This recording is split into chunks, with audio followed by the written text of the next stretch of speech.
ஆண்டவராகிய இயேசு கிறிஸ்துவின் நாமத்திலே இந்த காலை பனித்துளி நிகழ்ச்சிக்கு வந்திருக்கிற ஒவ்வொருவரையும் இயேசுவின் நாமத்தில் கோவை சிட்டி ஏஜி சபையின் சார்பாக உங்களை அன்போடு கூட நாங்கள் வரவேற்கிறோம்.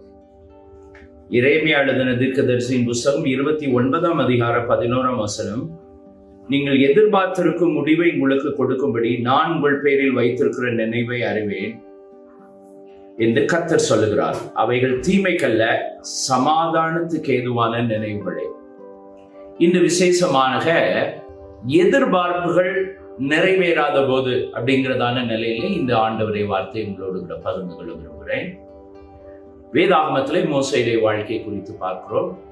விசுவாசத்தினாலே அவனுடைய தாய் தகப்பன்மார் அவனை ஒழித்து வைத்து அவனை பாதுகாத்து அவன் எதிர்காலத்தில் இஸ்ரவேலை ரட்சிக்கிற பெரிய இரட்சகனாய் வருவான் என்று சொல்லி நன்றாய் அறிந்திருந்தபடினாலே அவன் எல்லா நிலையிலும் அவன் ஆசீர்வாதமாய் வளர்க்கப்பட்டான் என்று சொல்லி பார்க்கிறோம். நம்ம எல்லாருக்கும் தெரியும், நாணல் பெட்டியில கீழ்பூசி அவனை வைத்து அவன் பார்வோனுடைய மகள் குளிக்கிற இடத்திலே அங்கே வைக்கப்படுகிறதை பார்க்கிறோம். அவள் கண்டு அவனை வளர்ப்பதற்காக விரும்புகிறதான வேளையிலே தாயே அவனை வளர்ப்பதற்காக கூலி பொருந்தப்பட்டு மோசேயின் தாய் மோசே வளர்ப்பதற்காக அர்ப்பணிக்கப்படுகிறாள் என்று சொல்லி பார்க்கிறோம். அப்படிப்பட்டதான வேளையிலே உலக நன்மைகளோடு கூட தெய்வ பக்தியும் விசுவாசத்தையும் கீழ்ப்படிதலையும் கற்றுக் கொடுத்து, நீ ஒரு சாதாரணமான ஒரு மகன் அல்ல, நீ விசேஷமானவன், நீதான் இஸ்ரவேலுக்கு ரட்சிப்பை கொண்டு வர வேண்டும் என்று சொல்லி மீண்டும் மீண்டும் அவனுக்கு சொல்லி அவனை எல்லா நிலையிலும் ஒரு நல்ல அவைக்குரிய தலைவனாய் வளர்த்தாள் என்று சொல்லி பார்க்கிறோம். காலம் வந்தது. Privileges, power and pleasure of Egypt, எகிப்தின் ஸ்லாக்கியம், எகிப்தின் அதிகாரம், எகிப்தின் இன்பங்கள், இவைகள் எல்லாவற்றையும் வெறுத்து அவன் தேவ ஜனத்தோடு கூட தேவ ஜனத்திற்காக நிற்கும்படியாக அவன் உறுதி ஏற்கிறான். வாலிப வயதிலே ஒரு எகிப்தியன் இஸ்ரவேலனுக்கு தீமை செய்கிறதான வேளையிலே அவன் நினைத்ததான காரியம் என்னவென்றால், தன்னுடைய கையினாலே இஸ்ரவேலுக்கு அவன் ரட்சிப்பை ஏற்படுத்துவேன் என்று சொல்லி அவன் எதிர்பார்த்திருந்தான். அப்படியாக இந்த எகிப்தியனை கொல்லுகிறான். அவன் கொலை செய்யப்பட்டது ராஜாவுக்கு தெரிந்தது என்று சொல்லி அறிந்தவுடனே மீதியானுக்கு ஓடி போகிறான். அவனுடைய வாழ்க்கையிலே அவனுடைய எதிர்பார்ப்புகள், இஸ்ரவேலை மீட்க வேண்டும் என்றதான எதிர்பார்ப்புகள் எல்லாம் உடைந்து விட்டது என்று பார்க்கிறோம். ஒருவேளை அவனுடைய வாழ்க்கையில அவன் எதிர்பார்ப்புகள் நிறைவேறாவிட்டாலும் 40 ஆண்டுகள் தன் வாழ்க்கையில் ஆண்டவர் தன்னை வைத்ததான இடத்தில் உண்மையாக கீழ்ப்படிதலோட பலவிதமான பொறுமையோடு கூட காரியங்களை செய்கிறான். மீண்டும் ஆண்டவர் அவனை தலைவனாய் தெரிந்திருக்கிறார் என்று சொல்லி பார்க்கிறோம். எலியாவுடைய வாழ்க்கையில் பார்க்கிறதான வேளையிலே அவன் இஸ்ரவேலிலே ஒரு பெரிய ரட்சிப்பை, ஒரு எழுப்புதலை கொண்டு வர வேண்டும் என்று விரும்புகிறான். ஆண்டவர் அவனோடு பேசுகிறார். அன்றைக்கு இஸ்ரவேலில் இருந்த பாவத்தின் நிமித்தமாக 3 ஆண்டுகள் மழையும் பெய்யாது பனியும் பெய்யாது போய் அவன் ஆகாப்ட சொல்லு என்று சொன்ன உடனே அவன் சொல்றான், என் வார்த்தையின்படி அன்றி மழையும் பெய்யாது பனியும் பெய்யாது என்று சொல்லி அவன் கட்டளையிடுகிறதை பார்க்கிறோம். அதை போலவே நடக்கிறது. 3.5 ஆண்டுகள் தனியாக அவன் காகத்தினாலே போஷிக்கப்படுகிறான். ஆற்று தண்ணீரை குடிக்கிறான். அவன் ஒளிந்து கொண்டிருக்கிறான். ஆண்டவரிடத்திலே ஒரு ஜெபிக்கிற மனுஷனாய் ஒவ்வொரு காரியங்களையும் கர்த்தர் சொல்லுகிற வார்த்தைகளை கேட்டு கேட்டு நடக்கிற ஒரு மனிதனாய் இருந்தான். தன்னை ஆயத்தப்படுத்திக் கொள்கிறான். அவனுடைய எதிர்பார்ப்பு என்னவென்றால், இந்த வறட்சியான இந்த பஞ்ச காலத்துக்கு பின்பதாக மழை வருகிறதான வேளையிலே முழு தேசத்துல ஒரு எழுப்புதல் வரும் என்று சொல்லி அவன் எதிர்பார்த்தான். அதற்காக இந்த 3.5 ஆண்டுகள் அவன் ஜெபத்திலும் ஆண்டவருடைய வார்த்தைக்கு கீழ்ப்படிவதிலும் ஆண்டவருடைய வார்த்தையின் மூலமாக அவரை விசுவாசிக்கிற மக்களுக்கு அற்புத அடையாளங்கள் நடைபெறும்படியாகவும் அவன் காரியங்களை நடப்பித்துக் கொண்டிருக்கிறான். ஒரு பெரிய எதிர்பார்ப்போடு கூட அவன் ஆகாபை சவாலுக்கு அழைக்கிறான். அங்கே இருக்கிற முழு இஸ்ரவேலை கூட்டி அவன் இப்படியாக சொல்லுகிறான், கர்த்தர் தெய்வமானால் கர்த்தரை பின்பற்றுங்கள், பாகால் தெய்வமானால் பாகாலை பின்பற்றுங்கள், அக்னியினால் பதில் கொடுக்கிற தெய்வமே உண்மையான தெய்வம் என்று சொல்லி பாகால் தீர்க்கதரிசிகளோட சவால் விட்டு இப்பொழுது 2 பேரும் பலிபீடத்தை கட்டுகிறார்கள். பாகால் தீர்க்கதரிசிகள் முதலாவது வேண்டுகிறார்கள், எதுவும் நடைபெறவில்லை. இப்பொழுது எலியா அங்கே பலிபீடத்தை ஆயத்தம் பண்ணுகிறான். ஒரு சிறு ஜெபந்தான் பண்ணினான். நான் உம்முடைய ஊழியக்காரன் என்றும் நான் செய்ததெல்லாம் உடைய வார்த்தையின்படி செய்தேன் என்று சொல்லியும் இந்த ஜனங்கள் எல்லாம் அறியும்படி என்னை கேட்டரிலும் என்று சொன்னதான வேளையிலே வானத்திலிருந்து அக்கினி இறங்கி அந்த பலி மிருகம், அங்கே பலிபீடத்தில் இருந்த தண்ணீர், வாய்க்காலில் இருந்த தண்ணீர் எல்லாவற்றையும் பட்சித்து போட்டது என்று சொல்லி பார்க்கிறோம். சமஸ்த இஸ்ரவேலும் கர்த்தரே தேவன் என்று சொல்லி அவர்கள் முழக்கமிடுகிறார்கள். முழு இஸ்ரவேலும் தேவனுக்கு நேராய் திரும்பினது. பாகாலின் தீர்க்கதரிசிகள் அழிக்கப்பட்டார்கள். எலியா என்ன நினைத்தான், என்ன எதிர்பார்த்தான் என்றால், இனி இஸ்ரவேல்ல ஒரு பெரிய எழுப்புதல் வரும், இனி இஸ்ரவேல் ஜனங்கள் எல்லாம் கர்த்தரை தான் ஆராதிப்பார்கள் என்று சொல்லி அவன் எதிர்பார்த்தான். ஆனால் முற்றிலும் மாறுபட்ட காரியம் நடக்கிறது. ஏசபேல் சொல்றார், நாளைக்கு உன் தலை உன்னோட இருந்தா கடவுள் அதை எனக்கு அதற்கு பதிலாக என்னை சரி கட்டுவாராக என்று சொன்ன உடனே பயந்து போய் ஓடி ஒளிந்து குகைக்குள்ளே படுத்து கொண்டிருக்கிறான். அங்கே போதும் ஆண்டவரே, என் ஜீவனை எடுத்துக்கொள்ளும் என்று சொல்கிறான். அப்படிப்பட்டதான அந்த வேளையிலும் கூட ஆண்டவர் அவனோடு கூட தூதன் மூலமாய் அனுப்பி அவனை தட்டி அவனை உற்சாகப்படுத்தி அவனுக்கு ஆகாரம் கொடுத்து மீண்டும் எலியாவே நீ பண்ண வேண்டிய தூரம் வெகு தூரம் என்று சொல்லி நீ இன்னும் 3 காரியங்களை செய்ய வேண்டும் என்று சொல்லி அவனுக்கு மீண்டும் ஊழியத்தை கொடுக்கிறார் என்று சொல்லி பார்க்கிறோம். ஒருவேளை அவன் எதிர்பார்க்கிற காரியம் நடைபெறாவிட்டாலும் அங்கே தேவனுடைய வார்த்தைக்கு கீழ்ப்படும் போது கர்த்தர் அவனை பயன்படுத்தி எலிசாவை அபிஷேகம் பண்ண, ஆசைகளை அபிஷேகம் பண்ண, யெகூவை அபிஷேகம் பண்ணுவதற்காக அவன் அங்கே போகிறான் என்று சொல்லி பார்க்கிறோம். கர்த்தர் அதற்கு பின்பதாக அவனை மகிமையான ஊழியத்திலே வைத்தார் என்று சொல்லி பார்க்கிறோம். இன்று ஒருவேளை உங்களுடைய வாழ்க்கையில நீங்கள் எதிர்பார்த்த எதிர்பார்ப்புகள் நிறைவேறாத நிலைமையில, கனவுகள் எல்லாம் உடைந்ததான நிலைமையில, பல காரியங்களில் ஏமாற்றங்களோடு தோல்விகளோடு கூட இருந்தால் இன்றைக்கு ஆண்டவர் உங்களோடு கூட பேசிக் கொண்டிருக்கிறார். அபிகாயில் அவள் ஞானம் உள்ளவள், சிறந்த புரிந்து கொள்ளுதல், மகா ரூபவதி, அவள் தோற்றத்திலே மிக அழகுள்ளவள் என்று சொல்லி பார்க்கிறோம்.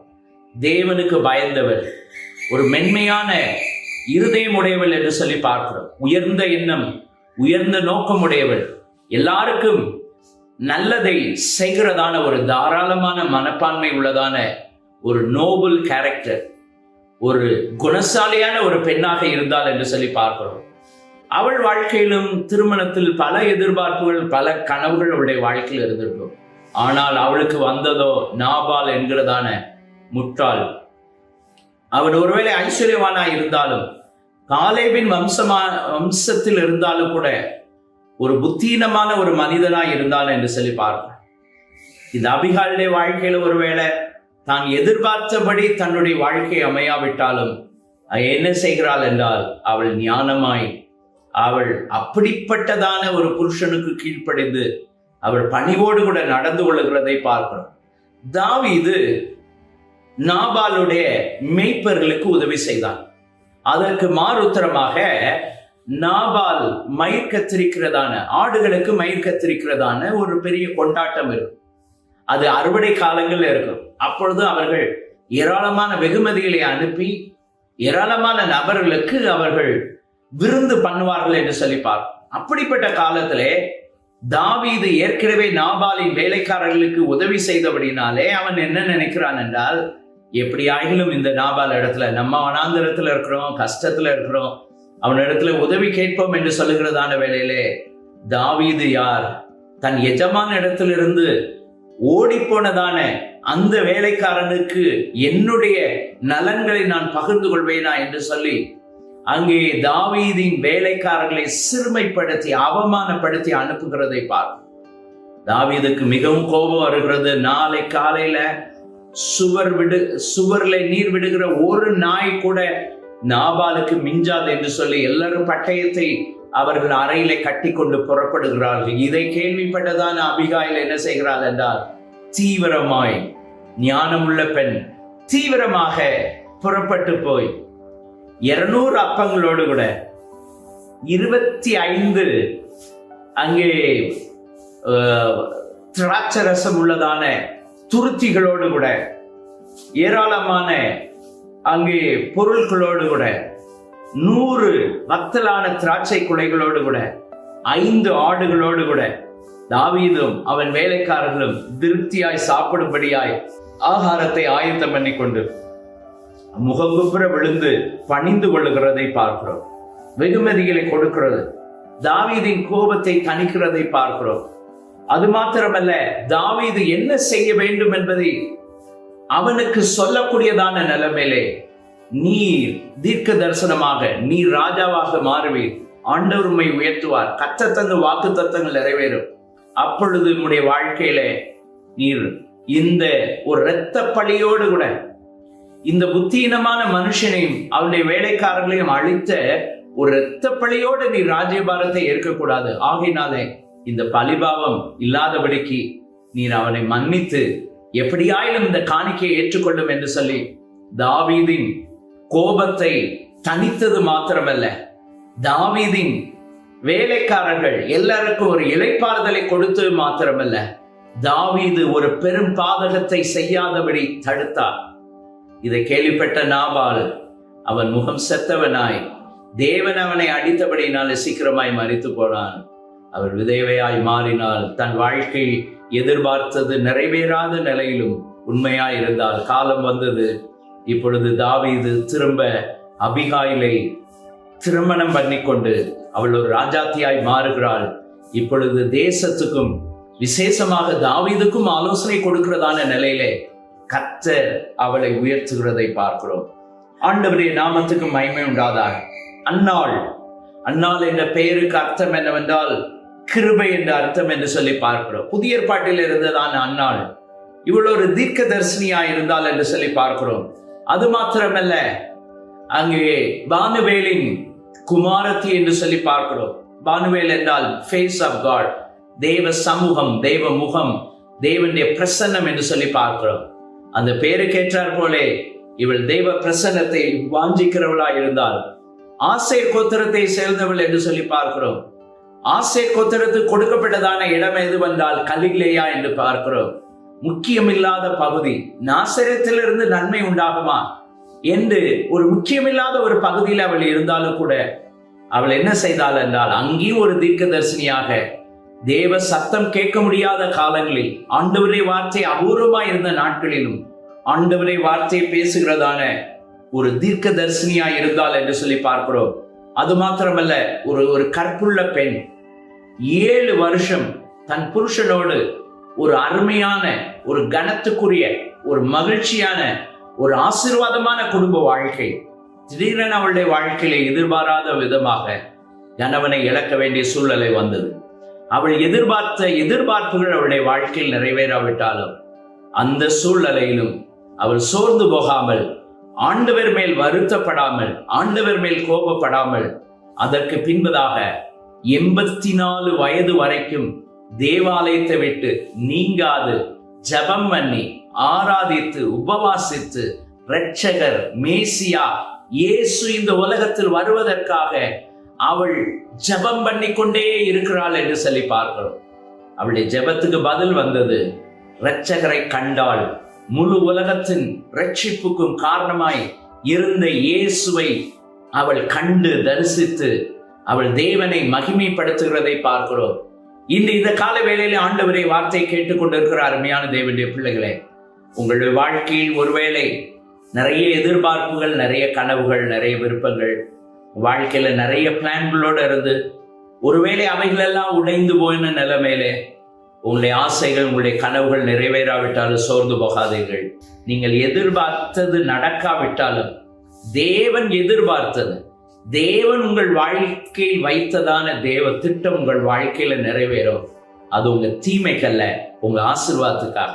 உங்க வாழ்க்கையில நீங்க எதிர்பார்த்த காரியம் நிறைவேறாவிட்டால் சோர்ந்து போகாதீர்கள்.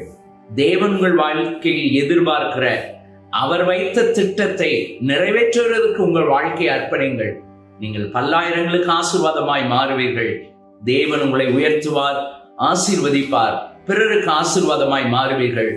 கர்த்தர் தாமே நீங்கள் உங்கள் வாழ்க்கையில் தேவன் எதிர்பார்த்த திட்டமிட்ட எல்லா காரியங்களையும் நிறைவேற்றி உங்களை ஆசீர்வதிப்பாரா? நம்ம எல்லாரும் தலைவணி.